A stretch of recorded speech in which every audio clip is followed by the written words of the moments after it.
Hello everyone, আবার এলাম আজকে। কালকের কোশ্চেন্সের একটা আনসার দিয়েছিলাম পারমিতার, আর আজকে মিঠুর একটা কোশ্চেন্সের আনসার দিই। মিঠু জিজ্ঞেস করেছে স্মুথনিং করা হেয়ারে হেয়ার গ্রোথ কি করে হবে। হেয়ার গ্রোথ যেটা সেটা অটোমেটিক্যালি হবে, সেটা স্মুথনিং করা হেয়ারেও যেটা হবে, স্মুথনিং না করা হেয়ারেও সেটা হবে। এবার হেয়ার গ্রোথের জন্য হোক, হেয়ার ফল কন্ট্রোল হোক, বা হেয়ারকে ভালো রাখার জন্য যেটা আমি সবসময় বলি, ব্যাক কমিং করতে।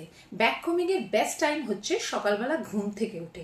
বিকজ সকালবেলা ঘুম থেকে ওঠার পর আমাদের হেয়ারে একটা অটোমেটিক অয়েল সিক্রেশন হয়, সেটাকে যদি আমরা কাজে লাগাই তবেই কিন্তু আমাদের হেয়ার খুব ভালো থাকে। মানে সব কিছু প্রবলেমের যদি একটাই সলিউশন বলো, আমার কাছে হচ্ছে হেয়ার কন্ট্রোল করা, হেয়ার ফল কন্ট্রোল করা, হেয়ার গ্রোথকে বাড়ানো, এভরিথিং, সেটা হলো ব্যাক কমিং। কি করে করতে হবে আমি পরের before start the back coming, মানে আমি ব্যাক কমিংটা দেখানোর আগে যেটা বলতে চাইছি সেটা হচ্ছে হেয়ার অয়েল ম্যাসাজ নিয়ে দুটো একটা কথা। হেয়ার অয়েল ম্যাসাজ হেয়ারের পক্ষে ভালো, তবে হেয়ার অয়েল লাগিয়ে সেটাকে 3 দিন 4 দিন রেখে দেওয়ার মধ্যে কোনো যুক্তি নেই, কারণ তাতে হচ্ছে বাইরের নোংরাগুলো বা ডার্টগুলো ওঠে ধরে যায় এবং তাতে চুল পড়ার সমস্যাটা বাড়ে। সেই জন্য কেউ যদি হেয়ার অয়েল ম্যাসাজ করবেও ভাবো, সেক্ষেত্রে সেটা হাফ অ্যান আওয়ারের মধ্যে ওয়াশ করে নিলে খুব ভালো হয়। আর এই প্রসঙ্গত বলে রাখি, আমরা যত আজকে বা এর পরে যত আমরা ভিডিও দেব, সেগুলোকে যদি তোমরা পুরো দেখতে চাও আমাদের ইউটিউব চ্যানেলে এসো, ইউটিউব চ্যানেলটাকে সাবস্ক্রাইব করো, শেয়ার করো, ভালো লাগলে লাইক করো। আমি আশা করব তোমাদেরকে প্রতিদিন আমি যে টিপসগুলো দেবো সেগুলো তোমাদের জন্য ভীষণ কাজে হবে।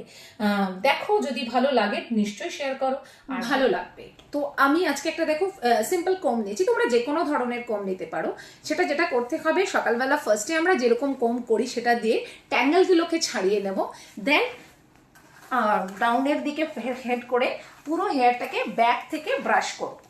দেন right to left and left to right, হ্যাঁ, এইভাবে করে দেন ফ্রন্ট টু ব্যাক, এইভাবে পুরো হেয়ারটাকে আমরা ক্রোম করব। এটা যদি সকাল বিকাল দুবেলা করা যায় খুবই ভালো। বিকেলেরটা যদিও এতটা উপকারী নয়, কিন্তু সকালবেলা ঘুম থেকে উঠে যদি এটা করা যায়, এটা ভীষণ হেয়ারের পক্ষে ভালো। তো আমি আশা করব সবাই এটা করে আমাকে উইদিন 1 উইকের মধ্যে রেজাল্ট জানাবে। এবার বলি, বড় চুলের ক্ষেত্রে একটু সমস্যা হতে পারে, সেক্ষেত্রে নিচের দিকের ট্যাঙ্গেলগুলো আগে ছাড়িয়ে নিয়ে দেন ফুল হেয়ারটাকে ব্যাক কম করো। আমি 100% গ্যারান্টি দিচ্ছি 90% চুলের সমস্যা এখান থেকেই শেষ হয়ে যাবে, যদি না তার কোনো অ্যান্টিবায়োটিক বা এই ধরনের কিছু চলে।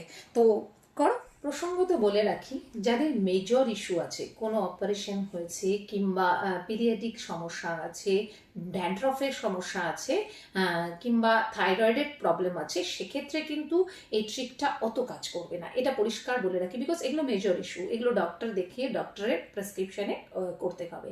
আদারওয়াইজ আমার মনে হয় না, আমি নিজেও প্রচুর নিজের কালার করি হেয়ার, নিজেকে দিয়ে দেখেছি, বলতে নেই টাচউড আমার এই এজে এসো আমার হেয়ার ফল সমস্যা নেই। আমি যাদের যাদের বলেছি তাদের কারোই এই হেয়ার ফল সমস্যাটা নেই। তো বেশি কিছু তো নয় এর মধ্যে খরচ, ট্রাই করে দেখতেই পারো 7 দিন 15 দিন, বিশ্বাস হলে নিশ্চয়ই করো, আর না হলে বন্ধ করো। তবে আমার এই ব্যাক কমিং ভিডিওটা অনেক দিনের ডিমান্ড ছিল, অনেক ক্লায়েন্টের ডিমান্ড ছিল, যারা জানে না তারা, তো তাদের জন্য করলাম। তো দেখে জানিও কেমন লাগছে আমার ভিডিওগুলো, বাকি ভিডিওগুলো আসবে, সেই জন্য অবশ্যই আমার চ্যানেলটাকে দেখে সাবস্ক্রাইব করো।